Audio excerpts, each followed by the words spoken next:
What's up, guys? So, have you ever seen a bike online that seems like it's this deal of the year? And you're wondering if it's actually a real deal, or if it's a stolen bike, or if you're being scammed? Well, I'm going to teach you about the Switcheroo. The Switcheroo, yes, I did come up with that name, and yes, I could have came up with a better name. But the Switcheroo is a popular technique that people are using online on like Craigslist, Facebook Marketplace, stuff like that. And I'm going to explain it in just a minute. Care if two-stroke or four, just got it there and ride a lot more. Rain or shine on any Sunday. No, we talk about it on the next Moto Monday. So, what exactly is the switcheroo? It's what I've named a technique that a lot of these bike flippers use. What they do is they make a fake social media profile, be on Craigslist, Facebook, whatever. Marketplace right now is a hot one. And they pretend to be someone vulnerable. I'm talking like a 14-year-old boy who's trying to make money to buy his first car, a woman who went through a divorce, an old man who's losing his house and needs money, blah, blah, blah. They're trying to make it seem like they're a vulnerable person who just needs to get some cash, and they take advantage of basically people's goodwill and good nature to get top dollar.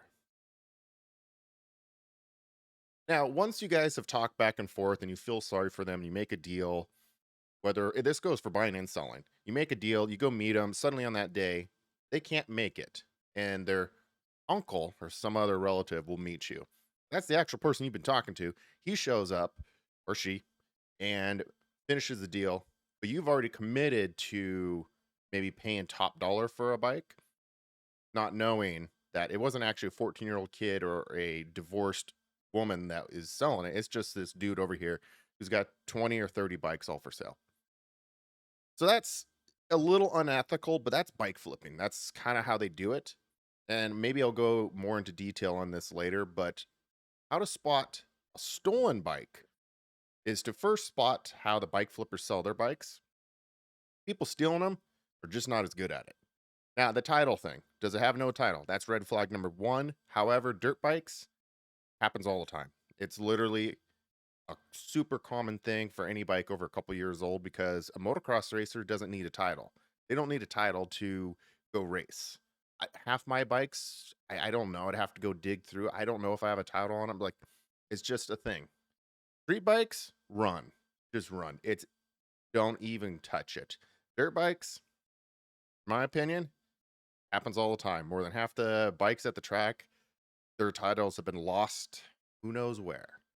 So it's still something to keep an eye on for, but how the thieves, in my opinion, of course, this is just my opinion here, how the thieves do things different than the bike flippers is one, they're usually not going to be hardcore moto enthusiasts, so they're going to try to make the bike look good in their eyes. And you're going to see spray paint, the cheapest, ugliest eBay graphics ever. No offense to Dune Riders, but you're going to see spoke skins and a bunch of basically low budget. I mean, bottom of the barrel, low budget stuff to try to make the bike look good with the no title. And the person who shows up is not going to be the person you've been talking to. If you see all of those, run or get the VIN number and call the cops. Because, in my opinion, if you hit all of those, you got a stolen bike. The bike flippers at least will spend some money and make the bike look halfway decent by a moto person's standards because they're usually moto people. So they're just trying to make a buck. And it is what it is. I mean, it is what it is. The other, oh, one more. I'm going to throw one last one here. A extra long sob story. The bike flippers don't go too crazy into the sob stories because they're probably responding to dozens of people at a time. They got a ton of bikes for sale. They're just trying to flip them.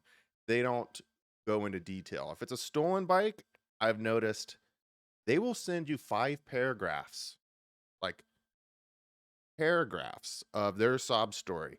They get deep into that. Bike flippers don't do that. They'll give you a little something.